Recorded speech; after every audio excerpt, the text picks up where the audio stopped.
everyone, we're here today with Anders Moritzen, LA guitarist and fellow guitar tricks instructor.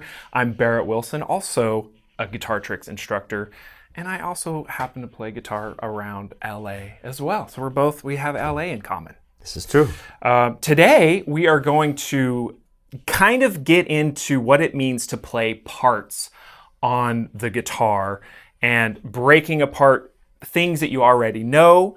And Anders is going to kind of guide us through a few really cool ideas that he has. Let me ask you, what does it mean to you to play parts? What does that mean, a part? I think the best definition is that you have stripped away all the unnecessary stuff. Because when you first start out learning a chord progression, you learn your, full 6-note voicings, and you strum and you just play all this extra stuff. Yeah. And then as you get more and more advanced, you kind of figure out how little you can get away with for maximum impact. Yes. Which is good because it sharpens the expression of what you're doing. And it also gets you out of the way of all the other instruments and, just the space, because space is nice. Yeah. You don't always want to fill up every bit of sonic space there is in a mix, whether you're playing with a band or in the studio. So I'm going to stop you real quick. I like what you said there about, being more precise.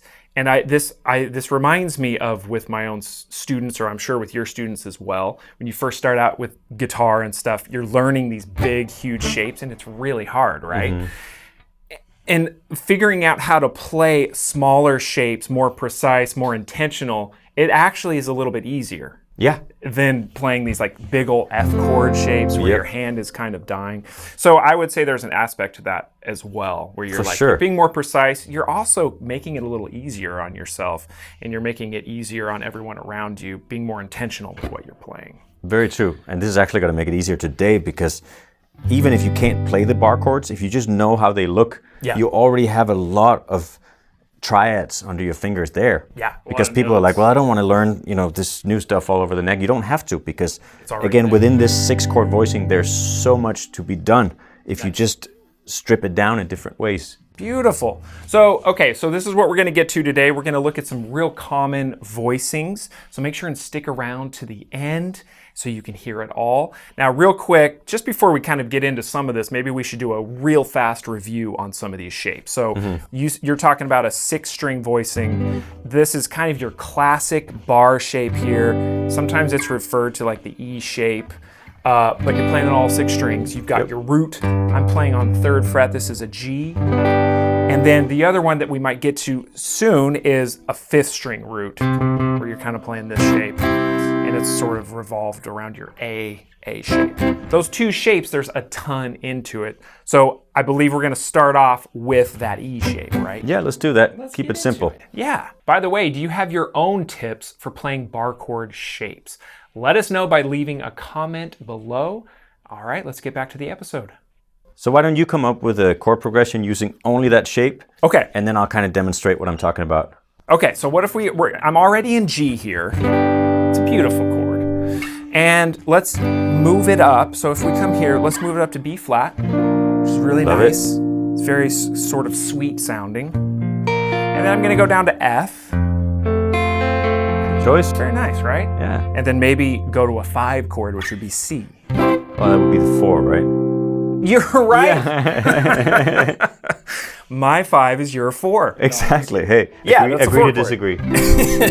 That's a 1 to a flat 3, a flat 7 to a 4. Yeah, nice. I was playing in a different key. Yeah, hey, that's all right. Yeah, let's try that. Yeah, okay. So the first thing to kind of split up is low versus high. Okay. Right, and that's an important one. If you learn nothing else today, just look at this chord like you have the low part and the high part. So by low, you mean pitch ones, yeah, pitch, right? The ones that are closest to the ceiling, as always. Yeah. Exactly. Yeah, which is opposite, right? It's closest to you. Yep. And then the treble, or the higher pitch, is closer to the floor. Closest to the floor. Okay. So if nothing else, just separating the bar chord into that, right? The low part is kind of the power chord, which sometimes is the right choice. Yeah. If you need to fill out that space, that can be a part too. Yeah. Oftentimes I find that the treble strings are the most useful. Mm-hmm. So why don't you just play the low power chord now? Okay. And I'll play the treble part. The treble part. Yep. Okay. I'll count us in. Okay. We'll do like a 1, 2, and a 3, and a 4, and a...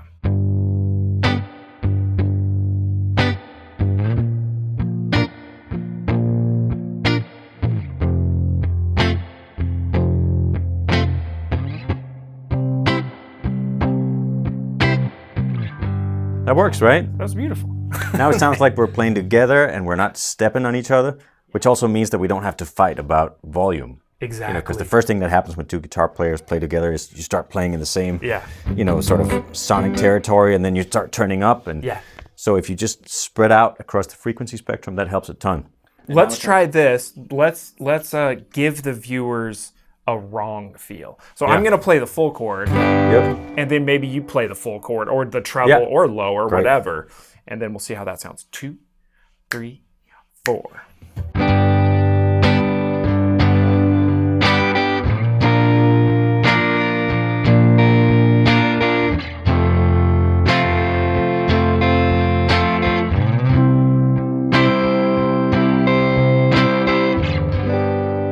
Okay.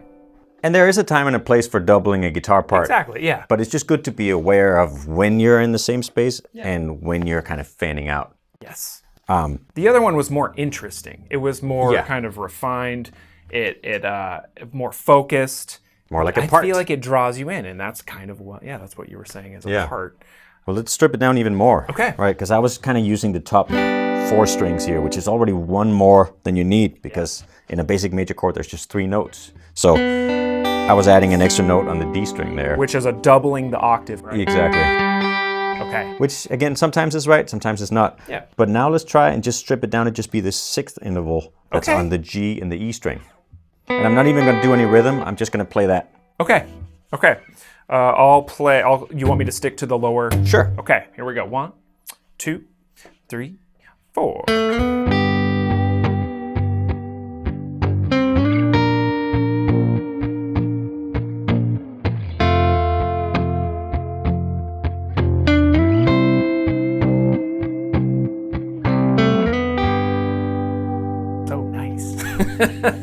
It's very precise, right? Yeah. It's not really doing anything extra. I was just doing a slide up to that first note from a whole step below. Yeah. Beautiful. But even without that, if you just went. Yeah. Or you could do the half step. Mm-hmm. Exactly. Yeah. So that's 2 fingers you're using. Yep. It's kind of a major 6 interval. And it's the root on top, and it's the major 3rd on bottom, right? Correct. And you're just kind of, I saw you're adding in a little bit of definitely vibrato with your hand, and then also the whammy bar there. And doing some slides. Okay, so we've got the 6th interval. What else is there? Well, there's another 6th interval that you can find on the A and the G string, which is also pretty.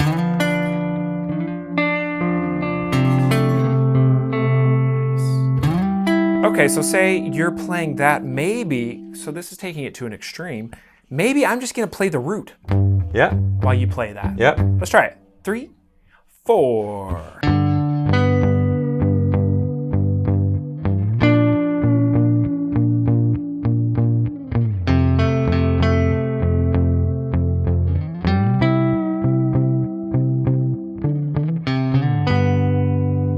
Beautiful. Yeah. Amazing. Okay, so that's sort of there's just a few possibilities that we can play on the 6-string version. Let's take it to the next shape. Let's see what we can do there. Yeah. So maybe we do like an E minor. Okay. Now with the 5th string roots to D major to C. Okay, so everything is rooted here, so E minor to D to C. Yep. And again, like I mentioned before, this is all kind of based around that A shape, right? Where we have A here, or we have A minor. We take this, slide it up. Okay, beautiful. So let's start at the same spot where I just stripped the chord to just be the top 3 strings. Oh, I love this shape. So there we have the triads, and you don't have to learn anything new if you know your chords already. I finger them differently, but it's the same notes that you know from the basic bar chord shapes. So you're taking this here. So this can be confusing for new players a little bit because you're changing the fingering quite a lot, right? Yeah. Now some of the fingers stay. Your middle finger kind of stays. Move your ring, move your index over, and you get this small kind of shape here. But then it changes when you take it down to the major one, right? But you could even do it without actually changing the chord if you could just hold it. Yeah. If you just Yeah. try to target those strings in your right hand. The reason I do it is because it's actually easier than this one is really tricky for people. That one's really hard. Yeah, so that's why it's sometimes easier to fret it with your ring finger and your pinky on the G and B string and then your index. Yep. But regardless, let's just demo what it sounds like if I just play only the treble strings. Okay. And you play the... I'll play the lower.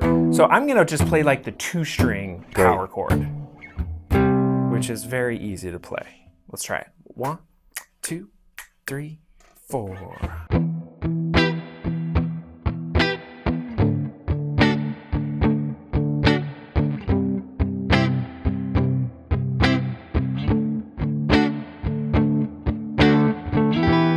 Amazing. Nice. Okay, so I was there on the 2-string power chord. I'm just kind of doing some palm muting, and you're letting those notes ring out, which I noticed, like whole notes basically, right? No, wasn't I doing? I thought I was doing you were. the backbeat. Yeah, but you could do that. I wasn't even listening. You could do, arpeggios, and that's where it gets really sort of party. It's a good word. Little boat party. Yeah. Beautiful, with some vibrato.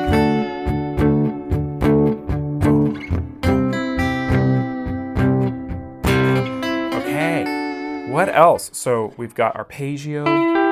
You did. I did the backbeat. So tell me about steps. this. So a lot of times people either do down, right, or some people like to do the up. Yeah, that's just a matter of preference. What's your preference? Because I'm always a little bit on the fence about just the up, but it does have a nice. Kind of has a reggae thing to it that sometimes is correct, but oftentimes I'm going for more like a Steve Cropper kind of Motown thing. Yeah. And I don't know how he did it, but to me, it usually works better with a downstroke. I agree. It's a little bit more, I like to get the other strings in there. Yeah. To mute them a little bit. Okay, nice. So that's the top 3 strings, right? We could also do the 6th interval again. So now it's on the D and the B string. Okay. And that's sort of like kind of a minor. Yeah. And then you take it down. Exactly. It's going to be the major. Yeah, which is again just stripping down this chord shape you already know. It already lives inside of it. Right? And that's, I'm just going to also add here, like, that can be one of the confusing things when you're a new player. You're watching someone play guitar, maybe your favorite guitarist, and you're like, how are they doing? Like, what are all of these chord shapes they're playing? How do they know all this? And most of the time, it is just these things that live in these shapes that you already know, and that's exactly what's happening here. This looks very much different than holding this, but it's just 2 notes that live inside there. And again, you totally can hold the whole chord down. It's just pure laziness. Like, it's just easier for me to just do those 2 notes rather than hold down all these notes. Exactly, and you can do other techniques. It frees up your fingers. Yep, exactly. Yeah. Kind of thing. Okay, so what else could I do on the low end? Maybe I do, or something like this.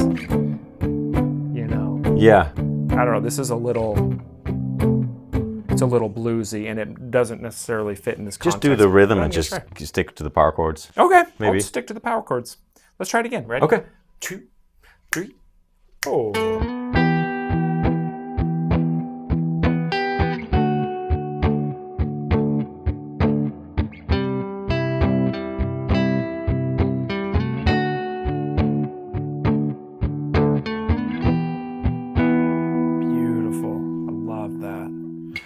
Yeah, it's much more powerful to me than like just hammering all the notes at the same time. It's like we're sort of stripping away anything we don't need and see how little we can get away with. And then adding a little bit of rhythm to it, adding a little bit of like a arpeggiation, it just makes it feel like a part. So if somebody else went to play the song, they would want to play your part, which to me is the ultimate bar. It's like to play things that fit so well in the song that somebody else start to miss it if it's not there. Yes, it becomes an integral piece Or part, you could say. Or part. The whole thing. Beautiful. Okay, what else? Is there anything else in these shapes that you like? I mean, there's adding those extra tension notes, which is just like a little scale note that you add that's adjacent to the chord tone.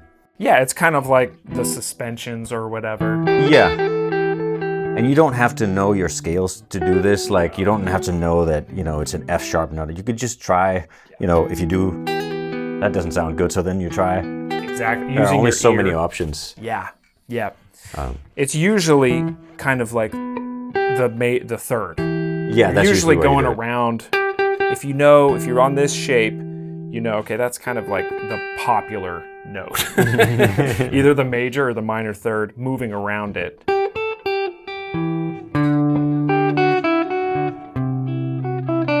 Those are going to be some nice notes. And then same thing on the other one. Right? Yep.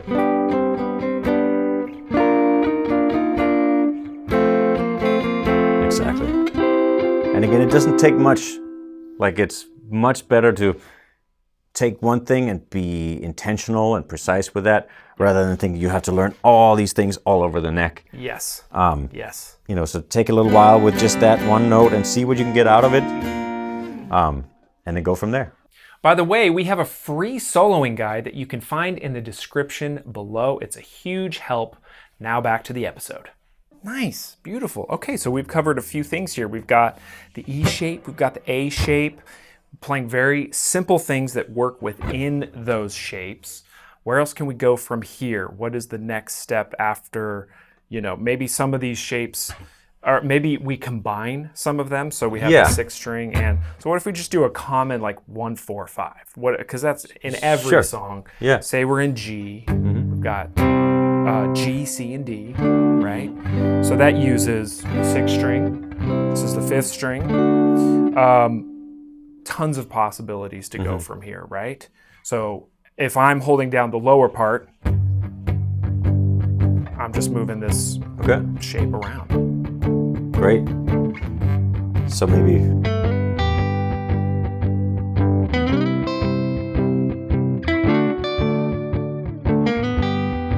lower one.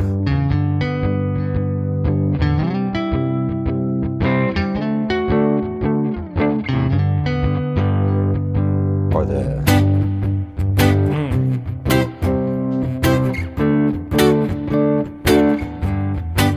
or Arpeggios up high.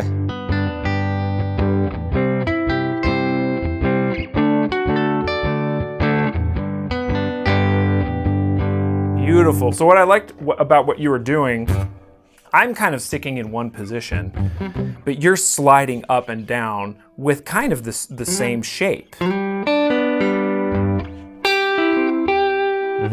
Or playing those 6, which is really cool. In one part you can slide up, in the other part you can stay put, and vice versa, really. I could slide up and down as well as needed. And if I wanted to stay in one position, let's say that whoever's singing feels like that's too distracting from the vocal, then I could just do, G here, and then I could go to the C chord that has the root on the 5th string and just play this, and then it's a much more subtle part. Yes. Rather than rather than this dramatic, sweeping thing. Which all just depends on the context. It does. There's so many different, like you can be jamming by yourself, jamming with a friend, backing up a singer. That's probably the most sensitive you need to be when a singer is involved, or some kind of soloist, or someone taking the melody. One thing I wanted to point out about these lower shapes, especially the 6th string root one, a lot of times, again, newer players are trying to tackle these big old bar shapes, right? And they just get tiring to play. So we find different ways to play them, like we've talked about. One thing you can do is add on to that power chord shape and still get that 3rd in there, right? And then that way you still have the full chord. You've got the root, you've got the 5th and the 3rd, but you're not squeezing down on the B and the high E string. So that could also be its own part in and of itself. And then sometimes I also like to just let go of the root altogether and just play Because oftentimes the bass player is playing a big, strong root. Exactly. And this can kind of conflict with the bass player, or it's just not needed. If it's a recording, sometimes the engineer is just gonna sweep that note out, maybe EQ it out. So that would be something.